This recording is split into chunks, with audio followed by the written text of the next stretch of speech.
This program, the African Financial Review, has been put together to review the opportunities, the challenges, the threats, and the risk involved in doing businesses, having investments in Nigeria, and for those of us who are Nigerians who are actually looking to go to Nigeria to have something done, but are very skeptical and not very sure by virtue of some of the experiences we've had, we'll be reviewing the environment. And for the foreign investors and our friends of Nigeria who are already in Nigeria, the businesses or are looking to do businesses in Nigeria, they'll also be reviewing the environment. Nigeria remains a country with large number of its citizens plying their trade and opportunities outside the shores of Nigeria. Yes, Nigeria, if you look at it very well, it's got some of its political challenges, security challenges. But in all these challenges, there are loads of opportunities, economic opportunities, financial opportunities. Nigeria is a country where you can sleep drinking Gary. I don't know, when people know Gary here? Nigeria is a country where you can sleep, go to bed hungry, not having anything to eat, and not having no hope. And then you wake up in the morning, you become a millionaire. That's Nigeria for you, because we've got the opportunities right there, knocking on our doorstep. Everywhere you turn in Nigeria, you find opportunity. Every state in Nigeria, they say we've got 36 states, that's what they said, but whatever. Those opportunities are there in all the 774 local governments. You will find something special about Nigeria there. But the greatest challenge people have found about this country, this beautiful, wonderful, glorious, well-endowed country that is called Nigeria, has got to do with it. Very many people, very many of us who have actually come from Nigeria have called the political nonchalance of our leader. If the United Kingdom has the opportunity, the resources that Nigeria has, I'm afraid it's going to be the best country in the world because of the way the leaders have actually managed these resources. And some of the challenges Nigeria is facing, they've said, is the political nonchalance attitude of our leaders. But that does not stop the people exploring those opportunities. Nigerians, wherever you find them, they have been known to be very resilient. I think an organization described Nigerians as the happiest human beings on earth some time ago, despite those challenges we face. But we still remain very happy people. Even though when you see a Nigerian walking the street of Lagos, Ibadan, hungry, chattered, beaten, you still see some smile on his face, on our face. And you tell you, there is God, don't worry, you'll get better. Nigerians never give up on life. And that is the moving power of any Nigerian. Whether you find them at work, you employ them as your employer, you work with them as a partner, you work with them as associates, they are resilient, they don't give up, they keep moving until they get to the point they are going. And that's a very good thing about Nigeria. And that is why, despite the challenges Nigeria is facing, what Egypt has gone through, what Tunisia has gone through, is not anything near what Nigeria is going through. But Nigeria is still standing. The last civil war we had, it was a mistake, and I don't think, I think it was a mistake, but I do not think anybody in Nigeria would dare want to say there's going to be any civil war again, because an average Nigerian doesn't want to die, no matter the level of difficulty. We don't want to die, we don't want to commit suicide, we don't want to, even if they are depressed, you will never find an iota of depression on any Nigerian. And that is why you see that sometimes we take out our pressure on the closest person to us, maybe my wife. When I'm depressed, I can easily look at my wife and say, excuse me. So the person very close to us are the people who actually take the pressure. But our partners, our associates, they enjoy us, we're good people to work with. You look at the history of Nigeria, most of our leaders, they have come here to study one thing or the other. We look at the military, and when you read their profile, you see some of them, if not most of them, studied at Sandhurst to achieve their military training. Our accountants, they come to this country to become chartered, and they go back to Nigeria.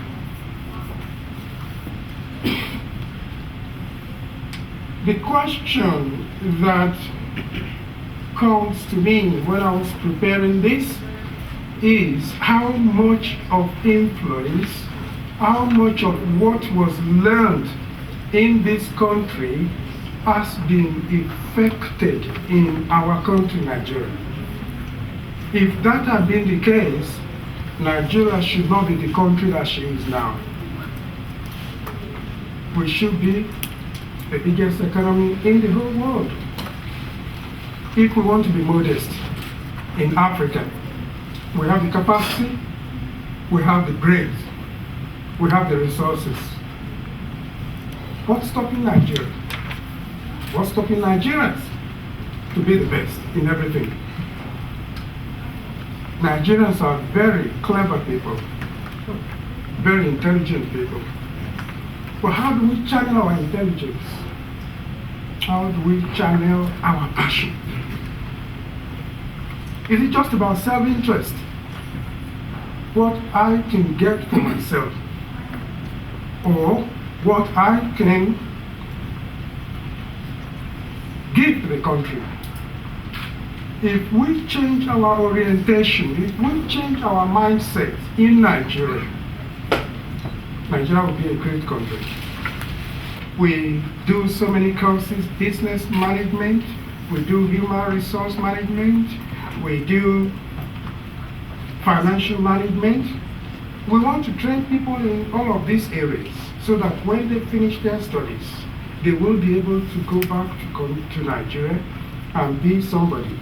We have students from other parts of the world, not just from Nigeria, but this is about Nigeria tonight. So if I'm making reference to Nigeria all the time, please bear with me. But in addition to all of this, we also run corporate development programs, which are short courses, 1 week, 2 week courses, whereby people who are already in employment in Nigeria can come over here for a short period and they can learn something and go back and implement whatever they learned by coming to the UK. For us as a diaspora, what are we doing here? When American, British, Chinese, you name it, they are going to Nigeria to invest and to make money. And we are here still complaining there's no electricity, there's no good road, and we are not doing ourselves any justice at all. It's time to start thinking that despite all these challenges, there's opportunity there, because many of us were born there, and if we are not, we always travel there occasionally to know what is going on there. So why can't we make the efforts to actually go there and see what we can do to make a difference? Another one is that Nigeria is one of the main countries, and Nigeria economy is predicted to grow at least 7%, better than UK or America. So if that opportunity is there, why are we not tapping into that? To make sure that we use the skill, and I'm sure many of us sitting here tonight, either a qualified in different areas, either an accountant, a lecturer, doctors, professor, you name it. We are here. And many of us are doing a good job in this country, making our country proud. And we are still here blaming Nigeria is not good, the leader is not good. And when they invite us to come back home to come and make a difference, we say, no, I don't want to go because the Nigeria is corrupt. I'll go back to that later on. Because we can always complain that nothing has changed, nothing is going to change. But are we actually doing anything to make a difference, to make things better? And we need to search our conscience and see, are we doing the right thing? Other things I would like to talk about is culture. It's much easier for us to understand the politics, the dynamics of Nigeria, because we are from that culture. Any other foreign investor that wants to go to Nigeria might not understand the way we do things. So that's another opportunity for us as a diaspora. That, okay, yes, we know how people from the north or south or east or west behave when it comes to business dealing. And then that is a strength for us. And that's opportunity that we have that we've not been using or tapped into at all. Nigeria economy is not bad really. Our financial sector is very good. And many of us here or sitting here, we know that our banking and financial industry is very, very sound. Very, very good.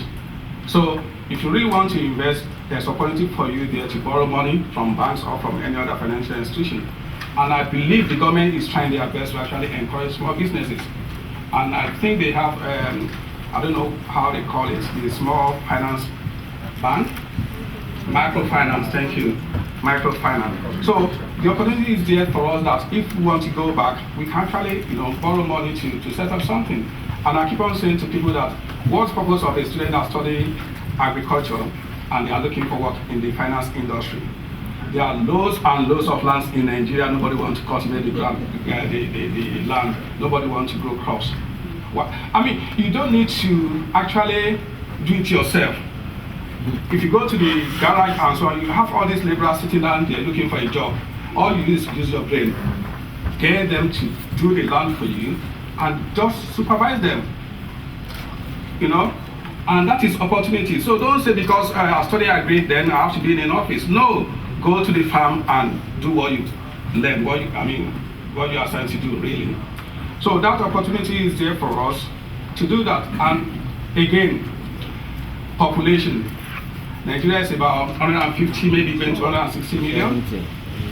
Yeah. Tell me, any business in Nigeria should be able to make money without population. Look at the telephone industry. Look at the number of people who subscribe to telephone. Look at people that will be buying food, drinks every day. So whatever you want to do in Nigeria, you can make money without population. Population of UK is about roughly going to about 60 million now. I remember when I came to this country, it was just about 40, 45 million. And that was almost 30 years ago. So the population is for our own advantage in Nigeria. Any business we want to do, there's a market for it.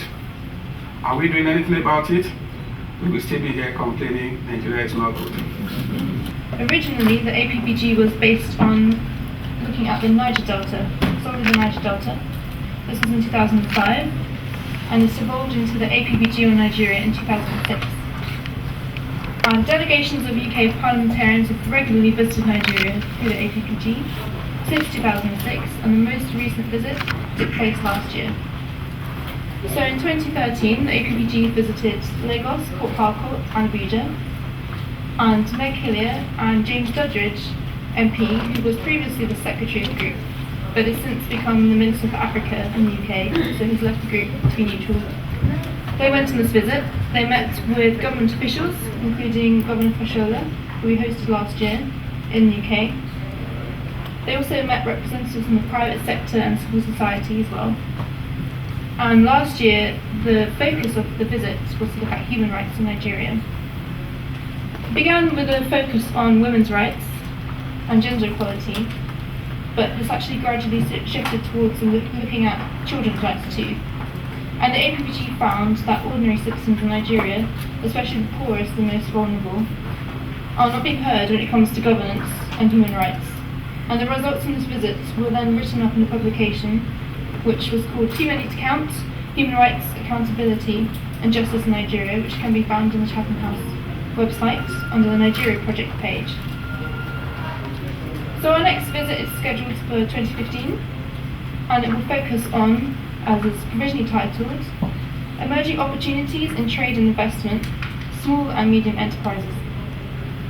So diaspora relations, as I mentioned, and in particular bilateral business links, are a key focus area for the APPG. Investing in Nigeria presents a multitude of opportunities for diaspora businesses, UK-based companies, and not to mention the very strong SMEs business sector in Nigeria itself, of course. And in February this year, the APPG wrote a report called The Promise of Nigeria's Entrepreneurs, a Perspective from the UK. This is also on the Chatham House website. And this report highlighted the need for stronger links between the UK and Nigeria to support growing businesses in Nigeria, particularly in terms of enhancing finance for small businesses. And the report was co-authored by Richard Fuller, who is the Vice Chair of the APD. And the report called for greater support for Nigerian SMEs from the Department for International Development, UKTI, as well as the City of London, to work with the Lagos State Government to develop support hubs in Lagos's enterprise zones. The big opportunities in Nigeria are in the gas sector. The gas sector has been privatizing. There are huge opportunities in gas for domestic use, as well as for gas exports, because of course Nigeria is endowed with an enormous wealth of fossil fuels. Privatization of the power sector has been progressing over the last few years, and we expect that to continue.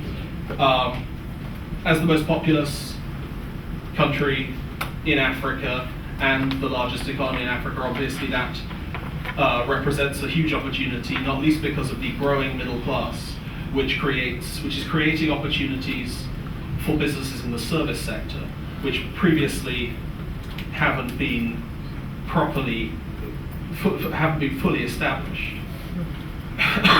It's also, in addition to having these natural resources strengths and impressive privatization programs and enormous economic strength, it's also got some of the most commercial agricultural opportunities of any country in sub-Saharan Africa.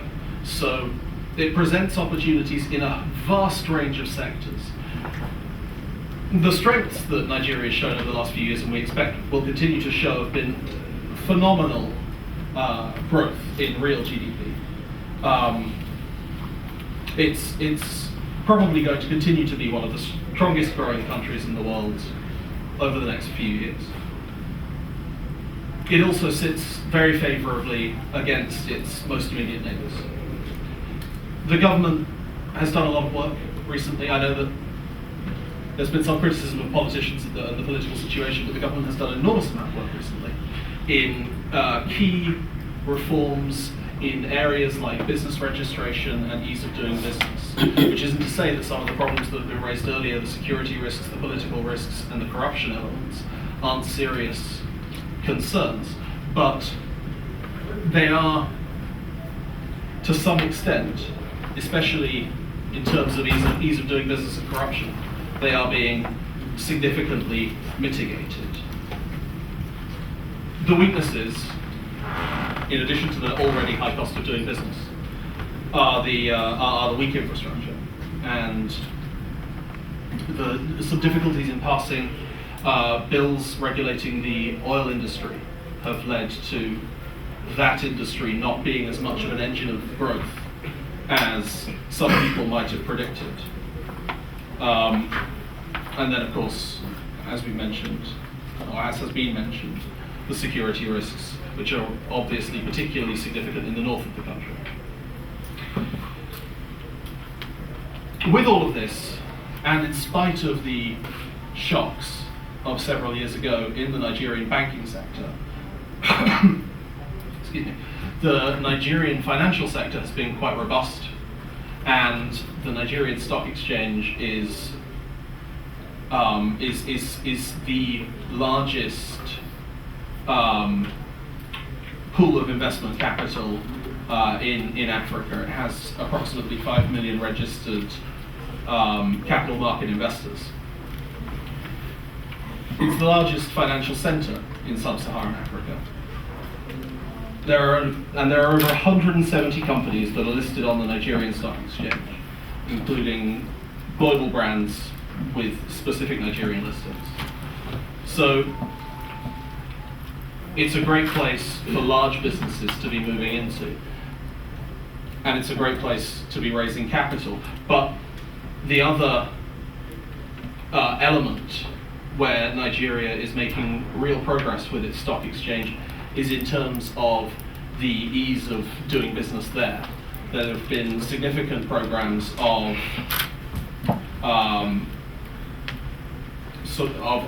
technological expansion, which have allowed for trades to be conducted more easily electronically. Nigeria has enormous opportunities.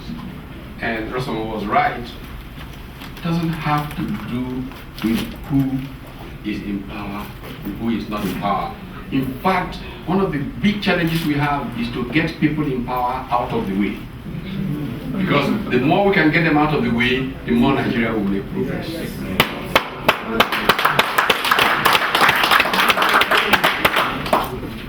Nigeria has been growing at more than 6% per annum in GDP growth. You know, given how badly we manage most things, what it tells you that Nigeria can actually grow at 18% per annum if we just made a little effort. I mean, it will break all the things that economics typically writes about in terms of growth. But I think that the biggest error in discussing Nigeria, and it came up again in some ways this evening, is to keep going back to oil and the oil industry. The oil industry is an enclave sector that contributes very little to Nigeria's GDP. Most of its foreign exchange earnings come from there, but oil's contribution to GDP is so low, significantly because it is an enclave sector that is doing very little for the rest of the Nigerian economy, even though it need not be so. When Sam talks about oil and gas, and he's challenged, it's also a failure to understand the possibilities. Because if oil and gas became part of the Nigerian economy, if it was not just a rent opportunity for an elite that does not know how to grow a nation, if it was not just something that government raised finances from and was thought of as part of an integrated economy, oil will create millions of jobs in Nigeria and grow that economy. But we have chosen not to look at the oil industry the way we should. And that's why oil is more a curse than a blessing in Nigeria, but it can be a blessing.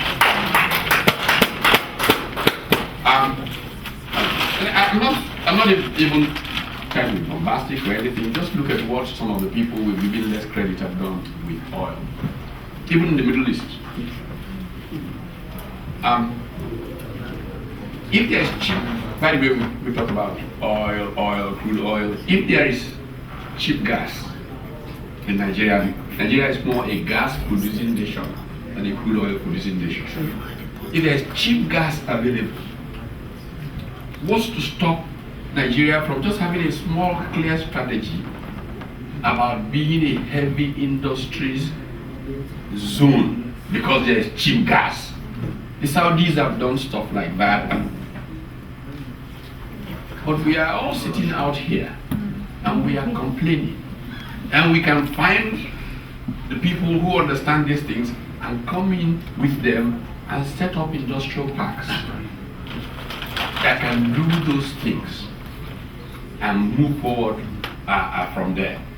How can we be responsible? It's time to stop saying what they have not done. What they have not done. Ask yourself, what can I do to make a difference?